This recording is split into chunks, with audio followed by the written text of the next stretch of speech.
are you our interested party? Yes. Yeah. Welcome. Thank you. So, looks like we've got a quorum, doesn't it, Pat? Yeah, we got a full house tonight. Yeah, so I guess we bring the meeting to order and start.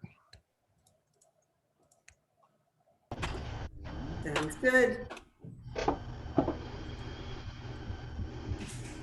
All right, yep, 6:30 on the nose, so we're good to go. I noticed it's still light out. We're having our meeting and all these windows that I'm seeing. Yeah, it's amazing. Yeah. A nice change. Difference, yeah. Mhm. All right. So, we have our agenda for tonight,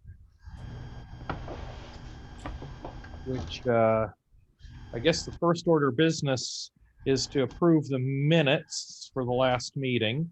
And I Yep. apologize that I wasn't at the meeting. So did everybody review them? And are there any comments?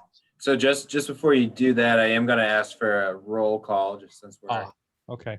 meeting online. So, Scott, if you want, I can run down the list for you. Yeah, go ahead, please. Scott Clements. Yep, here. Mary Green. Here. Elizabeth Whedon. That's me, William. William. Catherine Middlebusher. I'm here. Kristen Weiss. Here. And we are missing Olivia. All right. Now, I'll let you proceed. Okay. All right. So meeting minutes, I wasn't there, so I can't comment on it. Those of you who were, any comments or changes? I read through them. They looked fine to me. I can't vote on them either because I lost email today, and so I couldn't open them anywhere on my other devices. So I'll have to just abstain. And I was not at the last meeting, so. All right, you two. Okay. Mary and I. So, Pat, what's the procedure then? Do we just don't maybe technically have we a actually quorum don't to have a vote on quorum. it? We don't have a quorum of voters right now, so maybe we'll put it off to the next meeting. Okay, sounds good. Good idea. We're a useless bunch. Okay, Liz, do you need me to send you the email again? Do you need me to forward you the email again so you can review the minutes for next time? Me? Well, my issue is all the email is not there today. So when it all returns, I'll have it. I see. Not just, they didn't just, okay. Yeah, yeah. Great. Looks like Olivia just joined us, Pat. Well, that gives us a quorum. Does it? Is Quorum. Now you it? can vote on the minutes. Is 3 enough? Is enough. Yep. You got Great. Well, then I move that we accept the minutes. I second. All right. I'll take a roll call. I'll call everybody's name, and if you're not voting, you can just abstain. So Scott. Abstain. Mary. Approve. Liz. Abstain. Catherine. Olivia. Abstain. Uh-oh, we're down to no quorum. Okay. Wait, what are we? I thought You we're were at voting the on. last meeting? Yeah, Yeah, we were just voting on the minutes, approving the minutes Oh, from the last meeting. I figured if I wasn't sure what we were voting on, I shouldn't vote. I should have explained it to you first. Yeah, Sorry. The minute she showed up, we're like, oh, she's here. Let's vote. Yes, approve. Oh, good. There you go. And Kristen. Yes, I approve. Okay, good. We got it. Got it. All right, great. Okay. Not so- always this disorganized, Kirsten. Yeah, this one, So the next- Kirsten, yeah, I was saying Kirsten, yeah. I was just going to make that comment, but I pronounced it Kristen and it's pronounced Kier because it's K-I-R. Font is very small on my screen. It And just so that's our take next order on the minutes, and that is on the meeting is to discuss Kirsten's interest in joining the HHDC. So would you like to introduce yourself and Sure. give us a little background? Yeah, so my name's Kirsten Bridier. My family and I moved to Hamilton in August of this year from Brookline, and we're getting settled. It's been a strange time to move, and I'm looking for ways to get more involved in the community. And I thought this was perfect. I have a master's degree in historic preservation, and I've served on similar boards on Nantucket and in Brookline. And my current work, I direct the American Friends group of the National Trust for Scotland, which is Scotland's largest conservation charity. So it's a little bit like the Trustees of Reservations here in Massachusetts. And I raise funds and visibility for the Trust's work in America. So happy to answer any questions, but also just really looking forward to getting involved. So the National Trust for Scotland, are they associated with the Royal Oak or the National Trust? So my organization is the Royal Oak for Scotland. So Okay. when the Royal Oak was founded, or when the National Trust in England was founded, for the first 20 or so years, they didn't collect any properties or landscapes in Scotland. So in 1931, a bunch of Scots got together and said, well, we'll do it ourselves. And so we have reciprocal membership, but we're sort of sister organizations. Okay. All right. Well, that's good to know. Yeah. So that sounds like a good background for historic preservation. Yeah, And you'll find that Hamilton's a lot tamer than Brookline. I've been looking through the minutes, and it seems that way, which is a relief, because when I left Brookline, we were having 2 meetings a month. There was so much development going on that we just couldn't get through. It also seems like you guys are doing really good work, and I was really impressed with the guidelines that were just put out. Yeah, that was our big thing from last year. So, and hopefully that'll be helpful as we move forward. Yeah. So, does anyone else have any questions? Kristen, Or were you on the HDC on Nantucket and Brookline? So in Nantucket, the HDC is an elected position there. Okay. And so many of the HDC members do not have architecture or preservation or design backgrounds at all. So when I was there, it was the early 2000s. They started something called the Historic Structures Advisory Board, and we were people who had more professional experience, and we advised on sort of more critical projects in the downtown core landmark district. And since then, they've sort of changed that. So now they have a historic district commission and a historical commission that does the advising to the elected district commission. And then in Brookline, I was on the preservation commission, which is the same as Hamilton's historic district commission.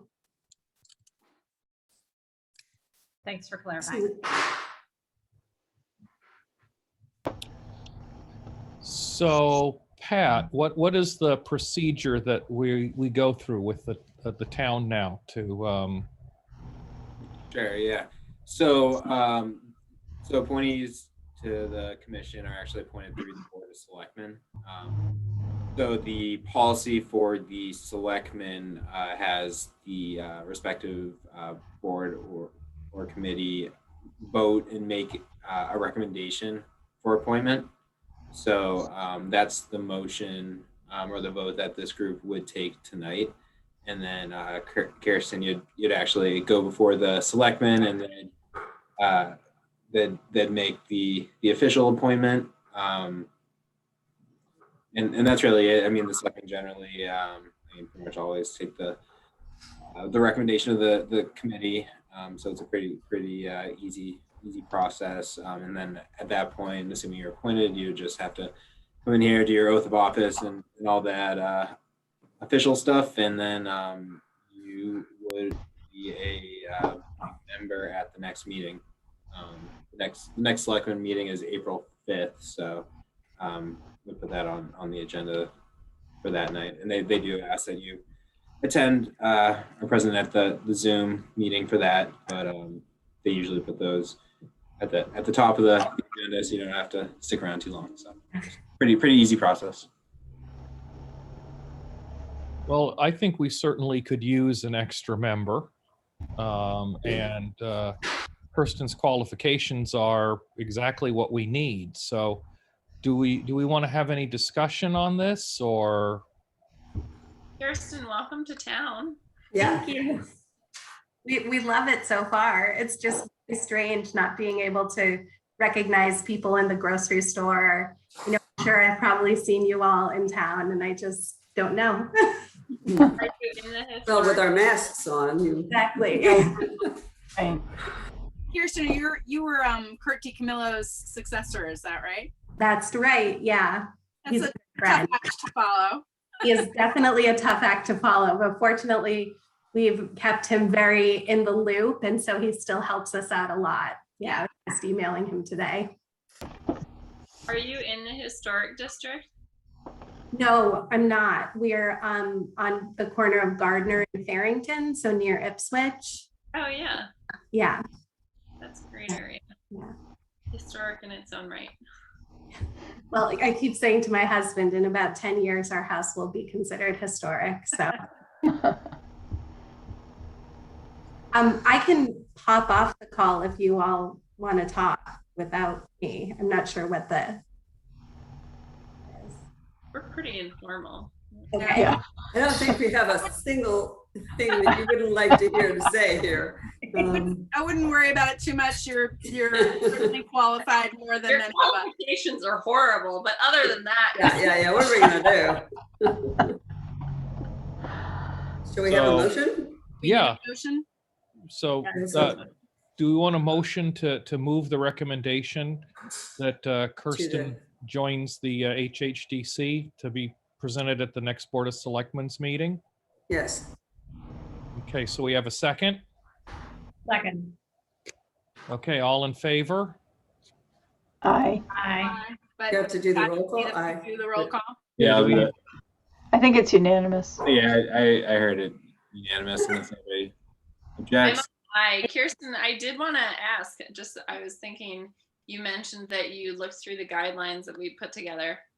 We'd worked really carefully to walk a fine line between historic preservation and how we approve any kind of new construction if and when it happens in the area. Mhm. We walked a really fine line talking about things that are new being distinct from things that are old.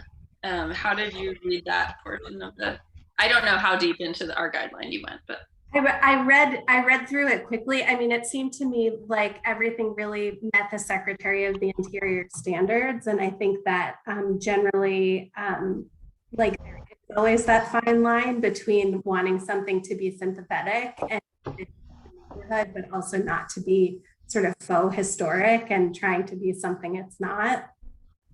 Yeah, I can look through that more closely. Yeah, I just took. We have some land. Oh, I'm sorry. Just gonna say we have the land on Bay Road that at some point in time, that's gonna be a huge challenge for us Yeah. to Yeah. deal with completely new construction. Mhm. a couple parcels. Yeah, and oh yeah, have you had? Did you have anything similar in Brookline, where you were sort of? Do you have often cases where you're trying to work with preservation and new construction? I think. So generally in Brookline, and also it's just because of the more urban nature of the North Brookline, especially, the Preservation Commission was very much like, if it's new construction, it should be demonstrably different and look modern. And I felt like your guidelines were more nuanced than that. But in Brookline, generally what was approved for replacement construction or new construction or additions was like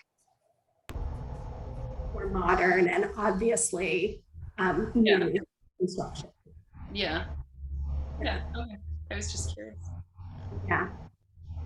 The main problem we faced in Brookline was demolition delays and developers who could wait out a year delay and then just tear down the building and they wanted. So we ended up doing several new historic districts while I was on the board, just to give some more protection in those areas for what they were going to rebuild. And massing, has to be sympathetic, but then the materials have to fit in, but then the design was usually pretty modern. Mm-hmm. Yeah, we've talked about that with things that are like real hunks, having it be demonstrably different. But then, for example, like if it's a small repair or replacement, we do want it to be more in keeping with what's there. Yeah, I thought we did a pretty good job on defining that. And Yeah, no, I Hamilton was is really impressed with them when I read. Hamilton's such a small rural town compared to Brookline, so it's a completely different setting here. Yeah, like you wouldn't want, in North Brookline, when they were taking down Victorian houses, they could build sort of Beckers or apartment buildings because those were also in the neighborhood, but you wouldn't want that here. You would want something that, and the feeling of the historic district. Probably more similar to the rural parts of Nantucket. Exactly. Yeah. Yeah. Which is, almost too, well, not even almost, it's so strict there. I think there's like 14 approved paint colors for the whole island. Like a whole different world. Yeah. That sounds like you went from polar opposite there. Yes, exactly.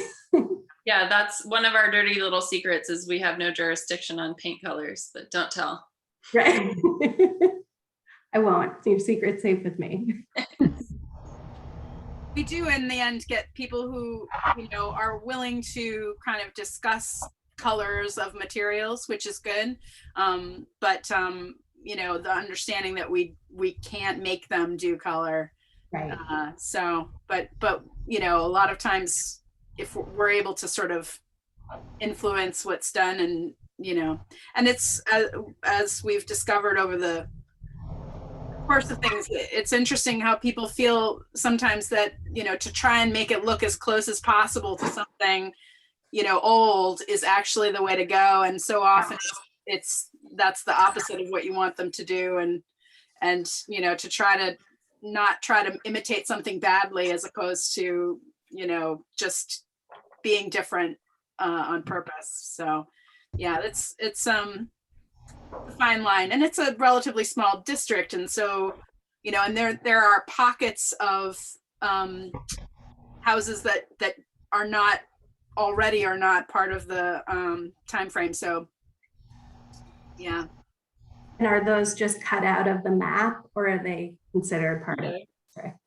Yeah, they're in the district, but it is interesting. There's several houses within the district that are not historic. Yeah. Around the end of the district, it starts looking like a jack-o'-lantern a little bit. Yeah.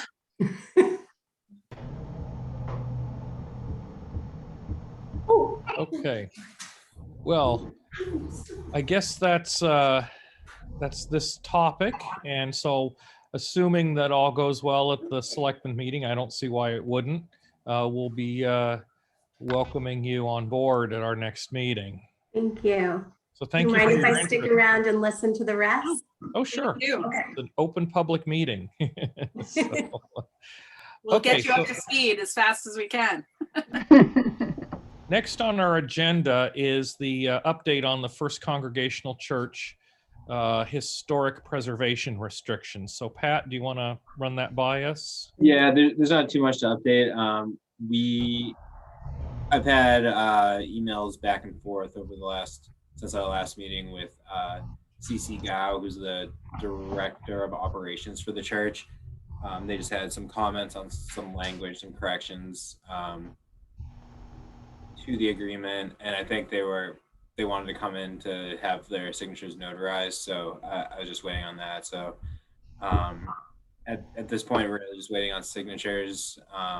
They can't actually draw down from their CPC funds until all that's signed.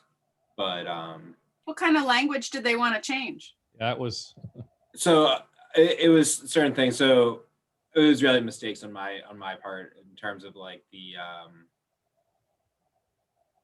parcel over that their parcel split up between. I thought it was one big parcel. I had the wrong parcel number on there. Oh, okay. It was little details like that. It was nothing about the actual agreement. Okay. Yeah.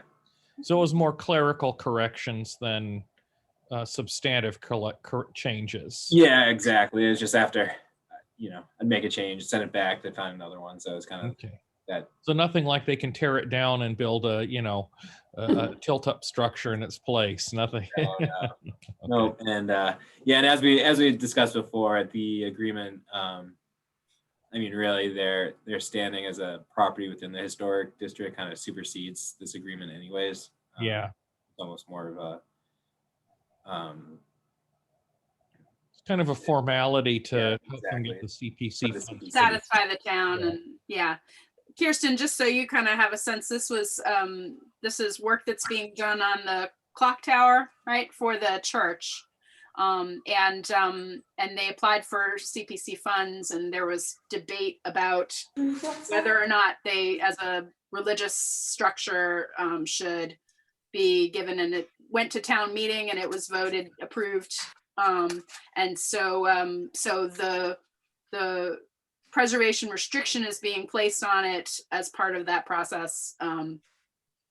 So as they say, it's just a formality really for the town to, and is it MHC part of the MHC? No, that's not. It's No, just CPC. yeah, it was, it's just the HHDC. It's really to kind of preserve the community. I mean, for the CPC funds, you really need it to be a benefit of the community, and the reasoning for the church is that it's a kind of a staple building here in town, and so the point of the restriction was to essentially say they wouldn't do anything they wouldn't take down the stuff that's being fixed, or they wouldn't do anything to take away from its historic value. Not that they would or could. Which they can anyway, because Not that we would like. it was more of a legal kind of to prove the point that it's for the good of the community. Yeah, it was more to satisfy the state requirements than anything else. Yeah. Go outside. It is a little bit of a gray area with the anti-aid amendment, but legal counsel felt that it was appropriate to use the CPC and the tax as well. And the clock tower being sort of use to the town as a Yep. Yeah, there's a lot of and there were public meetings that were held in that building before there was a town hall, right? Yeah, it So operated as the town. It was the original town hall Yeah. and the church, so it was the meeting house. kind of funny is I did a ton of research back on the building and the town hall. Back in the late 1800s, they kept putting a measure to build a town hall on a town meeting that kept failing because they wanted money for the schools. Oh my gosh. Wait, how many, like 100, 200 years ago? Yeah. It's just funny. It's history repeating itself. It's more things change, the more they stay the same, I guess. But anyway. Oh, Okay, well, I guess that does bring us to the next item on the agenda, which is the town hall update. And just for Kirsten's, we went through a whole process about renovating the town hall. It was a multi-year process, and ultimately the town voted against funding it.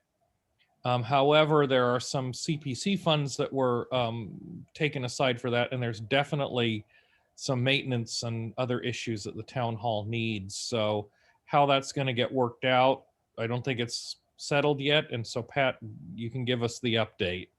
Yeah, well, so the main update is that the CPC voted to recommend, let's take a step back. The Town Hall Building Committee, and specifically Tim Olson, our DPW director, submitted a grant to our CPC for an additional $1 million of CPC funds to go towards the Town Hall building project. CPC had previously, at the last town meeting, the town voted to dedicate $3 million of CPC funds to the project. The chair of the CPC figured out that realistically, given the current financials and just the outlook on projects that are expected to come to the CPC, which isn't much, that the committee would be able could stomach another $1 million and still really accomplish what needs to be accomplished. So that brought down the ask of the town for a debt exclusion down to closer to 3.4 million, whereas previously I believe at 4.2 or 4.7. I'm sorry. So it brought it down $1 million. There was some debate about whether it should go back to town meeting right now, where it actually passed town meeting in the spring but failed at the ballot box for the debt exclusion. So at the last selectmen's meeting, they did decide to put the town meeting question back on the warrant for the May 1st town meeting. So if that passes, it will go to a special election on May 6th. Yeah, on May 6th, to allow the town to take out debt to renovate the town hall. We do, there is some information on our town website if you want to get caught up to speed, a little more detail. If you go to the town website under the Your Government, if you go to the Town Hall Building Committee page, there's information there.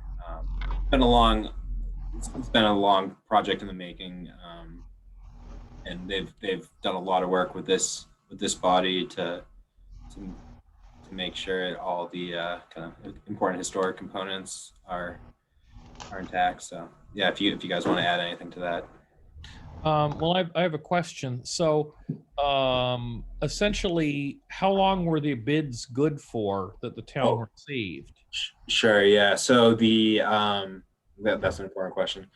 The company that won the bid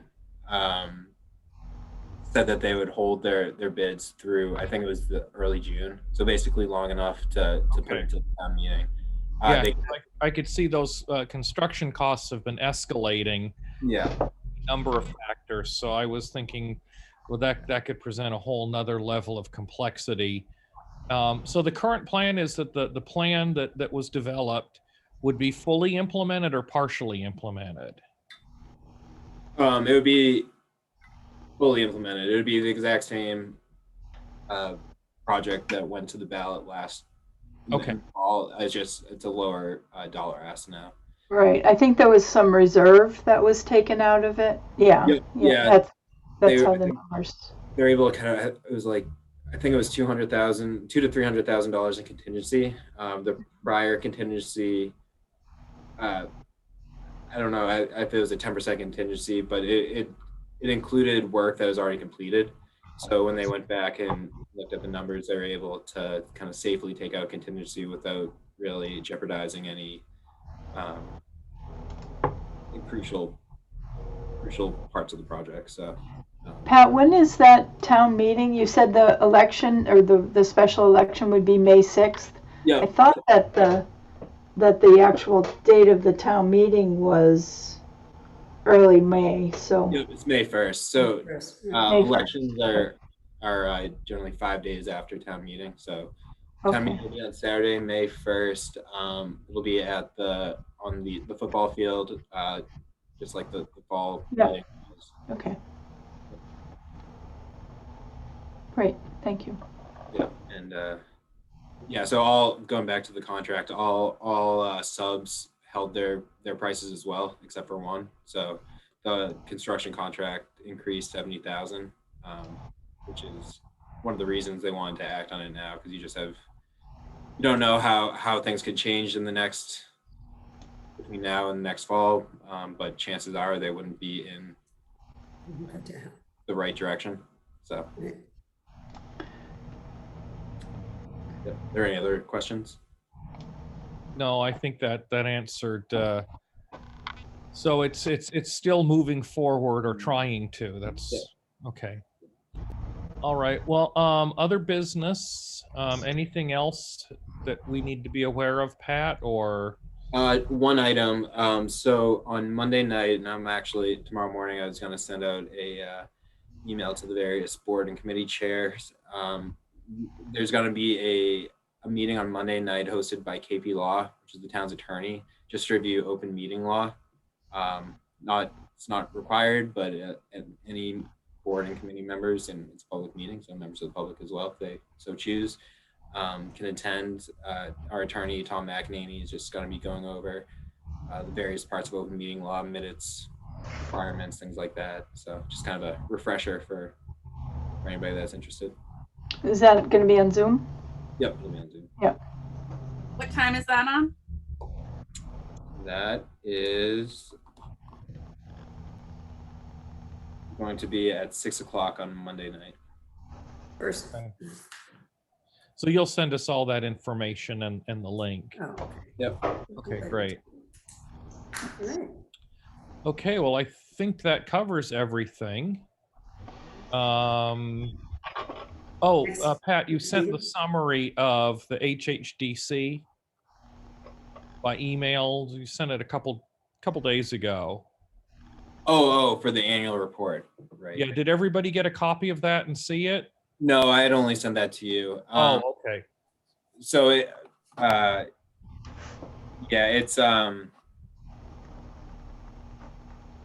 it's just a quick summary of action that was taken in 2020, which was a pretty minimal, since there were, I think you guys only met 4 or 5 times due to the pandemic. Yeah, you said 4 times in the thing. We just want to check and make sure the number of times we met is. Yeah, I'll send that out to the group. Yeah, send it to the group so we can double check it. And the only other thing is we did have some personnel changes last year, so maybe make a note of that too. Yeah, I would. Yeah, will do. Okay. So other than that, I think does anyone else have anything that we need to talk about, or? Okay, so it looks like a short, easy meeting. Do we set the next meeting now? Yes, Or is it going to be, for sure, what's that, third Tuesday? You're usually doing what, the third, Tuesday. Fourth Tuesday. fourth Tuesday, yeah. So on my, let's see. Oh, I'm in the wrong year. Excuse me. 27. So second 2 plus 21 would be The 27th? The 23rd, actually, Tuesday, Yeah. the 23rd. Tuesday the 23rd. No, that's, Friday.